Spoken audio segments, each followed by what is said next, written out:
Now that we have installed Laravel, let's just open our project and understand its basic directory structure.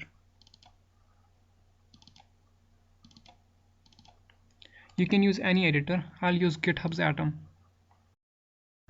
All these files might look quite confusing at first, but believe me, as we move along, it'll be a cakewalk.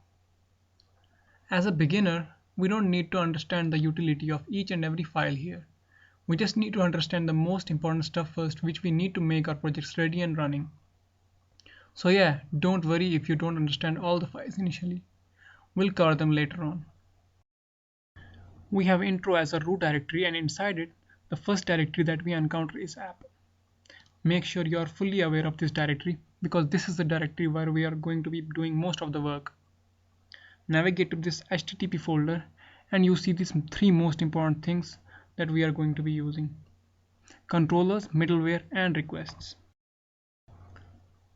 Controllers are classes which we use to handle views and transfer data to them. They also imply some logic for the views and also help in navigation. Middlewares are simply mediators which are used to make decisions before control is transferred to a view. For example, an authentication middleware will confirm that a user is logged in before allowing her to access a specifically restricted page. And then there are requests, which we will be using later on to make validations and stuff. Inside this routes.php, we will be handling different URL requests that are going to come from the browser. By default, it automatically handles the home route and returns a view called welcome. This is the exact same view which we earlier saw, this one. So let's just copy this code and handle a couple of routes of our own. Let's just call them contact and about. Since we don't have any more views, we'll just return hard-coded strings. This is the contact page and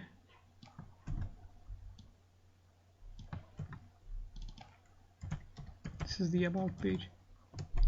Let's navigate to the browser and type about, and we see this is the about page.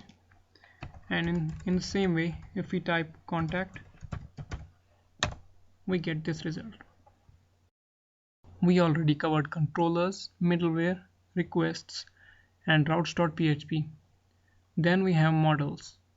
Models are simply singular entities from our database tables.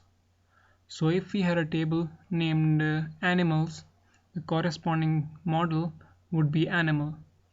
We are going to be making more models later on. Let's just close this folder. Then we have this folder called Bootstrap. It contains all kinds of autoloaders and stuff which are necessary for our project. Followed by this, there is this config folder which contains all kinds of files which we need to configure, like mail, database, and authentication and stuff. Let's just look into this database.php for now. Notice that it is returning a huge array. Let's just look into some of the data. We notice that by default the DBMS is set to MySQL, and then there's this connection stuff. By default, there are many connections for SQLite, MySQL, PostgreSQL, SQL Server. Notice the use of this environment function. Whenever you notice this function, it is always referring to a value inside this .env file. It's always a good practice to store all your database and mail credentials inside this .env file. This is because this file is included in the .gitignore file along with all this other stuff. So if you are to upload your project on GitHub, any changes which you will be making in this file won't be translated to your GitHub account.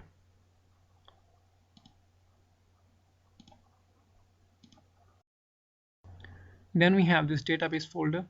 Inside it lie the migrations and seeds.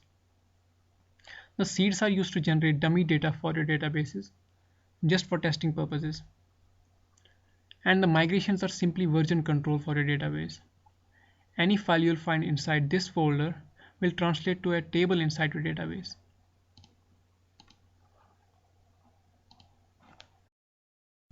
As we already saw, the public folder is the default folder which executes when you open your Laravel project.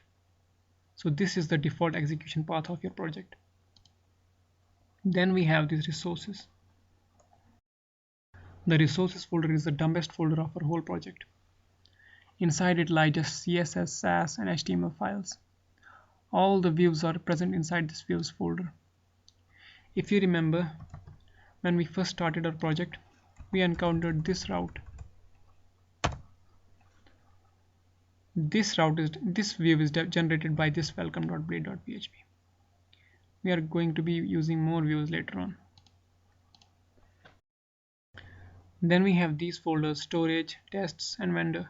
Vendor just holds third-party libraries, and these storage and tests folder just are used for caching and testing purposes. Not required right now.